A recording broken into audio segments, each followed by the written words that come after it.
Muy bien, vamos a hablar sobre el derecho a la tutela judicial efectiva, el cual no es otra cosa que la eliminación de todas aquellas barreras, tanto jurídicas, sociales, económicas, políticas y sobre todo procesales, que impiden el acceso a la justicia del ciudadano. Este concepto de la tutela judicial efectiva refiere o expande su ámbito de aplicación en diversos estamentos de la actividad estatal. En lo que respecta a la actividad legislativa, el legislador deberá tener en cuenta este principio o este derecho a la tutela judicial efectiva al momento de efectuar las regulaciones procesales tendientes a establecer los requisitos para el acceso a la justicia, la sustanciación del proceso, la ejecución de las sentencias, es decir, todo el íter procesal desde que uno inicia la acción judicial hasta que finalmente obtiene el resultado pretendido. Asimismo, irradia sus efectos en cuanto a la actividad judicial en sí mismo sobre los jueces, quienes deberán observar este principio a fin de garantizar su cumplimiento y no incurrir en una causal de arbitrariedad o de nulidad y hasta de responsabilidad en el desarrollo del trámite del proceso. Y también actúa como una función de garantía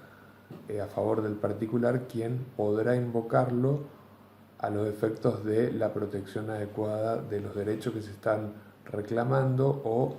del desarrollo del proceso en el cual se reclaman o se pretenden ciertos derechos.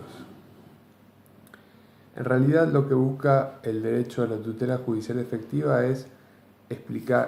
evitar regulaciones inadecuadas que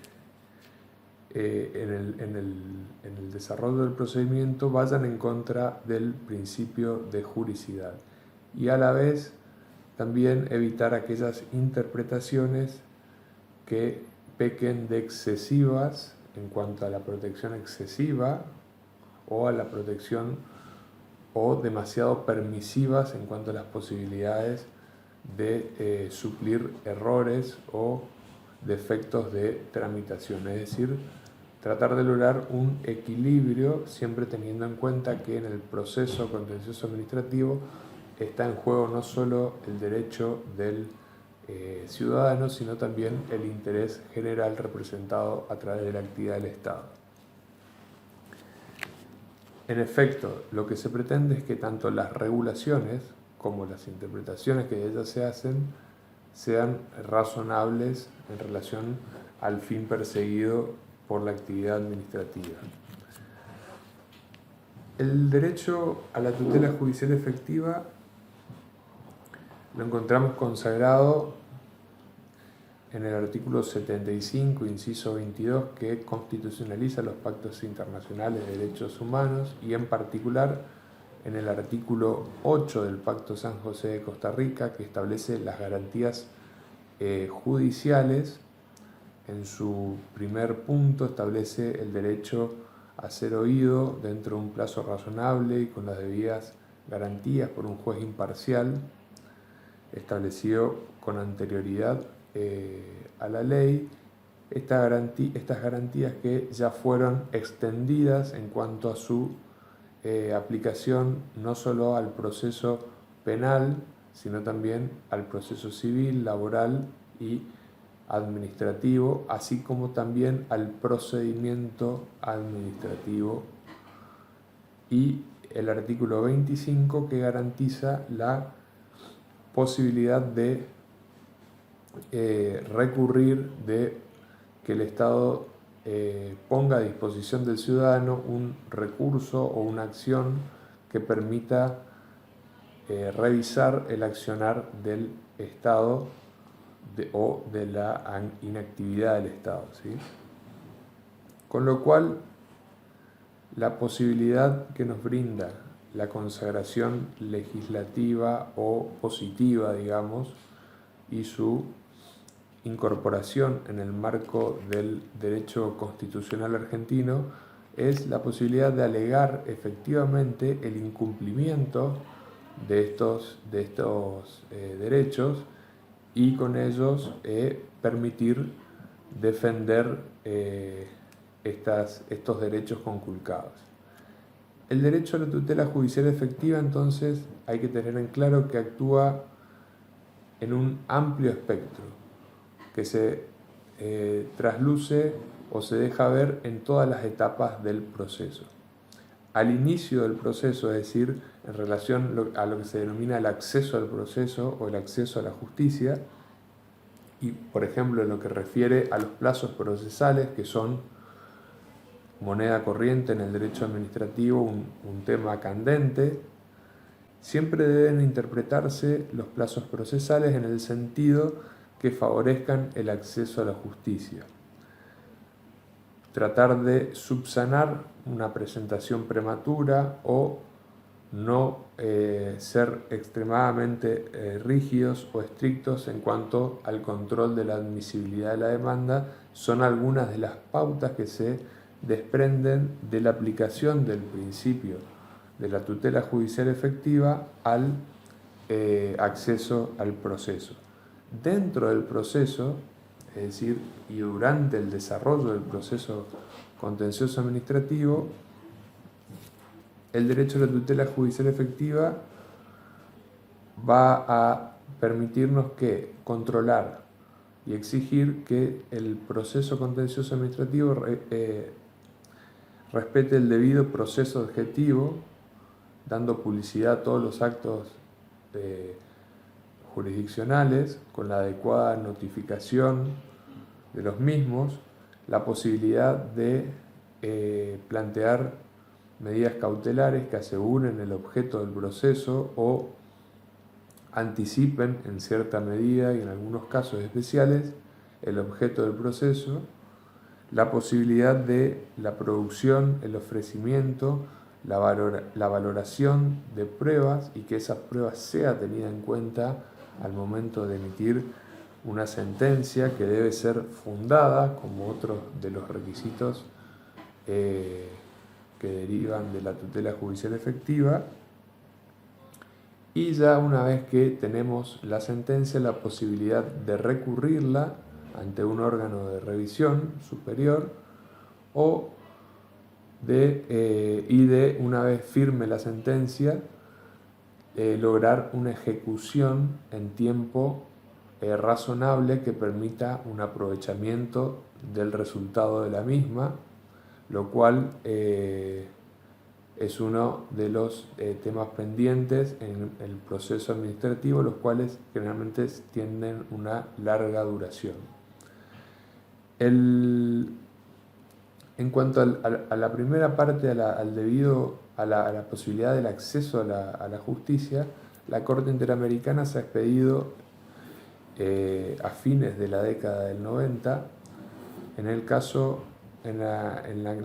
Narciso Palacios, donde se revocó una decisión del Superior Tribunal de Justicia de Buenos Aires que impidió el acceso a la revisión judicial de una cuestión administrativa, alegando la falta de planteamiento de un último recurso contra la decisión del órgano máximo de la administración. En ese caso la Corte se explayó diciendo que debían evitarse poner trabas innecesarias a los fines de acceder a la justicia y revisar esos actos administrativos, y que el procedimiento administrativo no debe transformarse en un laberinto indescifrable para el administrado que lo lleve a no poder finalmente acceder a la revisión judicial de la actividad administrativa. Del mismo modo, a fines de la década del 80 y en relación al plazo,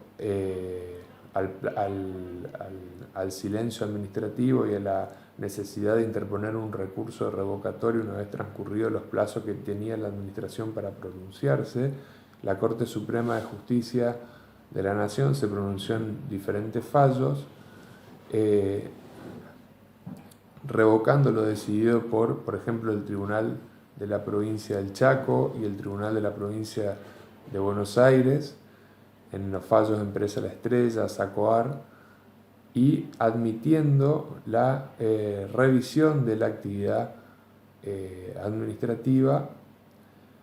y no limitándola por una cuestión formalista, técnica, que impedía al administrado someter a revisión judicial las cuestiones que consideraba pertinentes y que ya incluso le había dado tramitación en sede administrativa, obteniendo una decisión denegatoria en algunos casos y en otros casos de silencio de la administración. Con lo cual, la doctrina de la Corte en general es proclive a que los tribunales defiendan la tesitura de que en caso de duda se debe estar por favorecer a la acción, es decir, a la prosecución de la acción, el principio indubio pro actione. No obstante ello, y luego vamos a ver,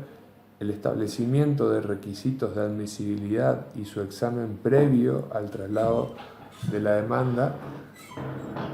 fueron consagrados y legitimados por la Corte en un fallo también de los años 90, el fallo Gorordo, donde se consagró la constitucionalidad de la facultad de revisar y declarar previamente el traslado de la demanda a que el tribunal analice los requisitos de admisibilidad de la misma, que en el caso del proceso contencioso administrativo, vamos a ver después, están dados por el agotamiento de la vía administrativa a los fines de habilitar la instancia judicial. En lo que refiere a la etapa final del proceso contencioso administrativo y la ejecución de la sentencia, la Corte Interamericana de Derechos Humanos ha expedido en el fallo Furlan, estableciendo que la etapa de ejecución de la sentencia también debe realizarse en un plazo razonable y que su incumplimiento, en el caso de mención, la etapa de ejecución demandó un tiempo de 12 años, es decir, el juicio de fondo más 12 años de ejecución de sentencia, y consagra que ese tiempo no está dentro de los parámetros de razonabilidad, atendiendo a las circunstancias de la causa, la actividad del tribunal, la actividad de las partes, con lo cual la ejecución de la sentencia también integra una fase final de la tutela judicial efectiva, y en ese sentido los tribunales deben adecuar su accionar a fin de cumplimentarlo.